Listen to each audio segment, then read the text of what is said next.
అందరికీ నమస్కారం. ఏపీలో ఆసక్తికర రాజకీయాలు జరుగుతున్నాయి. కూటమి అధికారంలోకి వచ్చి ఏడాది అవుతుంది. గత ఏడాది జూన్ 4న ఎన్నికల ఫలితాలు వచ్చాయి. కూటమి ఘన విజయం సాధించింది. అయితే ఈ ఏడాదిలో ఎన్నికల హామీలు అమలు చేయడం లేదని నిరసిస్తూ వైఎస్ఆర్ కాంగ్రెస్ పార్టీ జూన్ 4న వెన్నుపోటు దినం నిర్వహించాలని నిర్ణయించింది. ఈరోజు రాష్ట్ర వ్యాప్తంగా వైఎస్ఆర్ కాంగ్రెస్ పార్టీ ఆందోళన చేపట్టనుంది. మరోవైపు ఓ పాత కేసుకు సంబంధించిన కీలక అంశం ఒకటి ఇప్పుడు వెలుగులోకి వచ్చింది. కొన్నేళ్ల కిందట కాపు రిజర్వేషన్ ఉద్యమం హింసకు దారితీసిన సంగతి తెలిసిందే.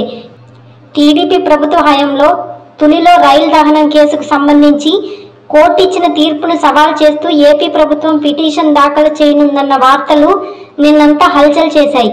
అయితే తాజాగా దీనిపై ప్రభుత్వం ఒక ప్రకటన జారీ చేసింది.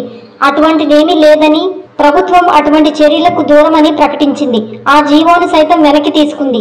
దీంతో ఇప్పుడు ఇది ప్రాధాన్యత అంశంగా మారింది. 2004లో తెలుగుదేశం పార్టీ అధికారంలోకి వచ్చింది. ఆ ఎన్నికల్లో కాపులకు రిజర్వేషన్లు కల్పిస్తామని హామీ ఇచ్చింది. ఆ హామీను అమలు చేయాలని డిమాండ్ చేస్తూ ముద్రగడ పద్మనాభం ఉద్యమం ప్రారంభించారు. ఆ ఉద్యమం అప్పట్లో పతాక స్థాయికి చేరింది. అందులో భాగంగా విధ్వంస సంఘటనలకు దారితీసింది.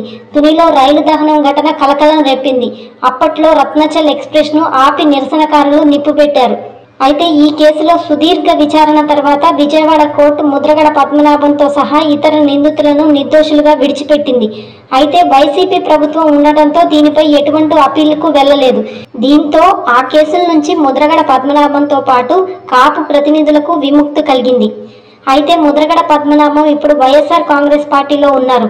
కూటమికి వ్యతిరేకంగా మారడంతో ఏడాది క్రితం వచ్చిన ఈ తీర్పును సవాల్ చేస్తూ ఏపీ ప్రభుత్వం తాజాగా హైకోర్టులో అప్పీల్కు వెళ్లాలని నిర్ణయం తీసుకుంది.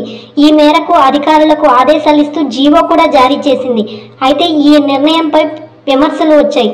అయితే ఇది అనవసరంగా కాపులను కెలకడం అవుతుందని, వైఎస్ఆర్ కాంగ్రెస్ పార్టీ దీనిని రాజకీయ అంశంగా మారుస్తుందన్న అభిప్రాయము వ్యక్తమైంది. దీంతో ఈ వ్యవహారంపై చంద్రబాబు ప్రభుత్వం వెనక్కి తగ్గింది. ఆ జీవోను కూడా వెనక్కి తీసుకుంది. ప్రస్తుతం కాపులు కూటమికి అండగా ఉన్నారు. పవన్ కళ్యాణ్ ఉండటంతో కాపుల్లో ఎక్కువ శాతం కూటమి వైపే మొగ్గు చూపుతున్నారు. ఇటువంటి పరిస్థితుల్లో ముద్రగడ పద్మనాభంతో పాటు కాపు ప్రతినిధుల కేసులకు సంబంధించి హైకోర్టుకి వెళ్తే అది అంతిమంగా నష్టం చేకూరుస్తుందని కూటమి సర్కార్ ఒక నిర్ణయానికి వచ్చింది. అయితే ఈ తీర్పుపై హైకోర్టుకు వెళ్లేందుకు ఇచ్చిన ఉత్తర్వులను ప్రభుత్వం ఉపసంహరించుకుంది. అందుకు సంబంధించి మరో జీవో కూడా జారీ చేసింది. హైకోర్టుకు వెళ్లకూడదని నిర్ణయించుకున్నట్లు ఆ జీవోలో స్పష్టం చేసింది. కేవలం కాపుల నుంచి వ్యతిరేకత వస్తుందని భావించే కూటమి ప్రభుత్వం వెనక్కి తగ్గినట్లు తెలుస్తోంది. హాయ్ ఫ్రెండ్స్, మా ఫ్యూచర్ టుడే ఛానల్ చూస్తున్నందుకు చాలా థ్యాంక్స్. మరిన్ని లేటెస్ట్ వీడియోస్ కోసం వెంటనే సబ్స్క్రైబ్ చేయండి. అలాగే ఈ బెల్ ని కూడా రింగ్ చేసేయండి. మా లేటెస్ట్ వీడియోస్ నోటిఫికేషన్స్ అన్నీ మీ మొబైల్లో వస్తాయి. మా వీడియోస్ మీకు నచ్చితే లైక్ చేయండి, షేర్ చేయండి, నచ్చకపోతే కామెంట్ చేయండి.